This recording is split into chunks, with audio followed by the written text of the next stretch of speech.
Atmakur urban police station పరిధిలో బాలికను అక్రమంగా నిర్బంధించిన ఘటనపై ఇద్దరు అరెస్ట్. నిన్నటి దినం ఆగస్టు 17, 2026 తేదీన ఆత్మకూరు అర్బన్ పోలీస్ స్టేషన్ పరిధిలోని కొట్టాల చెరువు గ్రామానికి చెందిన 9 సంవత్సరాల బాలికను దొంగతనం చేసినట్లు అనుమానించి అక్రమంగా నిర్బంధించి తాడుతో కట్టేసి హింసించి ఆ దృశ్యాలను సెల్ ఫోన్ లో వీడియో తీసి బాలిక గుర్తింపు బహిర్గతమయ్యేలా చేసినట్లు బాలిక తల్లి ఫిర్యాదు మేరకు కేసు నమోదు చేసి దర్యాప్తు చేసినట్లు పోలీసులు తెలిపారు. ఈ ఘటనపై దర్యాప్తు చేపట్టిన పోలీసులు సంబంధిత సాక్ష్యాధారాలను సేకరించి ఘటనకు కారణమైన అదే గ్రామానికి చెందిన రాజు నాయక్ మరియు మల్లు నాయక్లను ఆగస్టు 18, 2026 సాయంత్రం కురుకుంద రోడ్డులోని ఇటుకల బట్టి సమీపంలో అరెస్ట్ చేసి జ్యుడిషియల్ కస్టడీకి పంపడం జరుగుతుందని పోలీసులు మీడియా సమావేశంలో వెల్లడించారు. పోలీసుల విజ్ఞప్తి: బాలికల ఫోటోలు, వీడియోలు లేదా వ్యక్తిగత వివరాలను సోషల్ మీడియా లేదా ఇతర మాధ్యమాల్లో ప్రచారం చేయవద్దు. బాలిక గోప్యత, గౌరవం మరియు గుర్తింపును కాపాడటం ప్రతి ఒక్కరి బాధ్యత.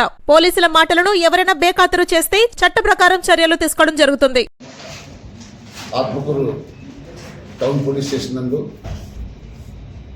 17/8/2026 తేదీ 12 గంటలకు కొట్టాల చెరువు గ్రామంలో ఒక మైనర్ అమ్మాయి పావని అని 9 ఇయర్స్ పాప అదే గ్రామంలో రాజు నాయక్ యొక్క పెట్టి షాప్ నందు కుర్కురే కొనేదానికి పోయింటే అక్కడ ఏదో పాప చిన్న పొరపాటు చేసిందని మల్లు నాయక్, రాజు నాయక్ ఇద్దరు కలిసి ఆ పాపను వాళ్ళ షాప్ దగ్గరే గుంజకు తాడుతో కట్టేసి ఆమెకు 2 చేతులు కట్టేసి 12 గంటల నుంచి సాయంత్రం 4 గంటల వరకు అక్రమంగా నిర్బంధించి పాపకు అవమానం చేయడంతో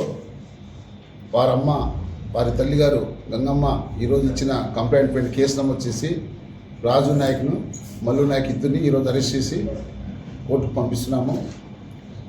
ప్రజలందరికీ రిక్వెస్ట్ చేసేది ఏమంటే, ఎవరైనా కానీ ఏదైనా చిన్న చిన్న సమస్యలు ఉంటే వెంటనే పోలీస్ స్టేషన్కి సమాచారం ఇవ్వాలి. కానీ అట్లా మైనర్ పిల్లలపైన ఈ విధమైన సంఘటనలు జరగడం కరెక్ట్ కాదు.